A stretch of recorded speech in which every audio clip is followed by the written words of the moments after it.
আপনি বলবেন যে এত পরিশ্রম করব, পরিশ্রম করতে করতে শেষ হয়ে যাচ্ছে। আল্লাহ বলবেন তুমি কি চাও যে কম পরিশ্রমে ভালো কিছু পাওয়ার জন্য? আপনারা চান কিনা বলেন?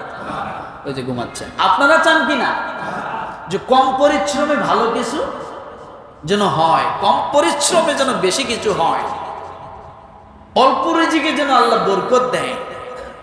কথা ঠিক না? এটা তো আপনারা চান। আল্লাহ তাআলা একটা প্রেসক্রিপশন করে দিলেন। সুবহানাল্লাহ বলে। এতক্ষণ শ্রমের কথা বললাম, ওই শ্রমের থেকে যে রিজিক আসবে সেটা যেন হালাল হয়, আর হালাল খাওয়ার পরে কি করবেন? আমলে সালেহ করবেন, তাই না? এখন কথা হলো, বলবেন হুজুর রাত দিন এত খাটতেছি কিন্তু বরকত তো পাই না। আল্লাহ বলেন একটা প্রেসক্রিপশন আমি লিখে দিচ্ছি, তোমরা আমার প্রেসক্রিপশনটা একটু পালন করো, বরকত আমি আল্লাহ তোমাদের ঘরে ঢেলে দেব। জোরে বললেন না তো? আল্লাহ পাক রব্বুল আলামিন এবার প্রেসক্রিপশন দিলেন সূরা জুমা আয়াত নাম্বার 9। আল্লাহ প্রেসক্রিপশন লিখলেন, ইয়া আইয়ুহাল্লাযীনা আমানু ইযা নুদিয়া লিস-সালাতি মিন ইয়াউমিল জুমআতি ফাসআউ ইলা যিকিরিল্লাহি ওয়া যারুল বাই', যালিকুম খায়রুল লাকুম ইন কুনতুম তা'লামুন। প্রেসক্রিপশন লিখছেন আল্লাহ, কিন্তু নিয়ম এখনো। ওষুধ লেখা থাকলে তার একটা নিয়ম থাকে কিনা, কখন কখন খাবে, তাই না? ওষুধটা আল্লাহ বললেন, কি ওষুধ দেখেন? রব্বুল আলামিন ডাক দিয়ে বলেন, হে মুমিনগণ, এখন কি আর ইনসান আছে? ইনসান আছে? কিসে চলে আসছে? মুমিনের কাছে চলে আসছে। কারণ আল্লাহ দুনিয়ার সমস্ত মানুষের মধ্যে মুমিনকে বেশি ভালোবাসে।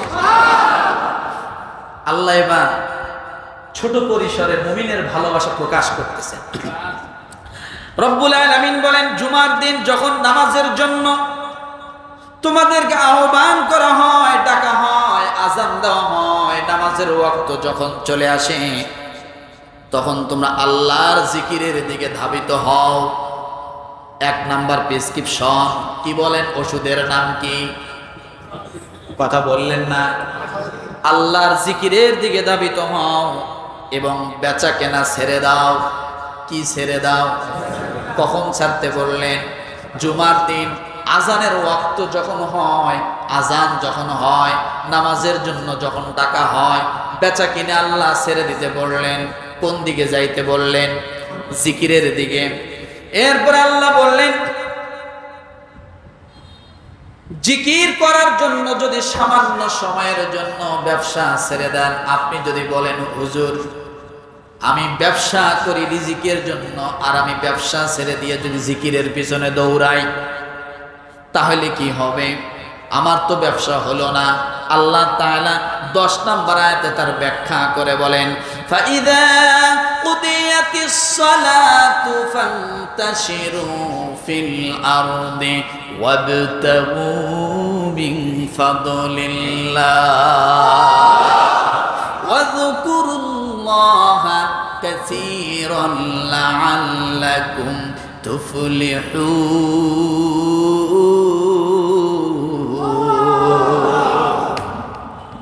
রব্বুল আলামিন আপনার প্রশ্নের জবাব দিচ্ছেন, কেন ব্যবসা ছাড়বো? আল্লাহ রিজিকের কথা বললেন, আবার ব্যবসা ছেড়ে জিকিরের দিকে যেতে বললেন। আল্লাহ বললেন, আমি সারা সপ্তাহের কথা বলি নাই। বলছেন সারা সপ্তাহের কথা? কোন দিনের কথা বলছে? জুমার দিন। তার মানে বোঝা গেল এই জুমার দিনের যখন ওয়াক্ত হয় আর জুমার নামাজের সময় পর্যন্ত, খুতবা চলাকালীন সময় পর্যন্ত, এই সময়টা কারো যদি রিজিকের সমস্যা থাকে, অভাব থাকে, ঋণগ্রস্ত থাকে, আল্লাহর ঘরের দিকে আপনি নিয়ত করে যদি বসে থাকেন, আমার মনে হয় কোরআনের আয়াত বলতেছে এই সময়টা আল্লাহর তরফ থেকে রিজিক বন্টন হয়। জোরে জোরে জোরে আমার মনে হয় এই সময়টা কি হয়? কোরআনের আয়াতের মাধ্যমে বোঝা যাচ্ছে যে এই সময়টা তোমাদের জন্য রিজিক দেওয়া হয়। তোমরা ব্যবসা বাণিজ্য বন্ধ করে এই সময় তোমরা জিকিরের জন্য যাও, অর্থাৎ নামাজের জন্য যাও।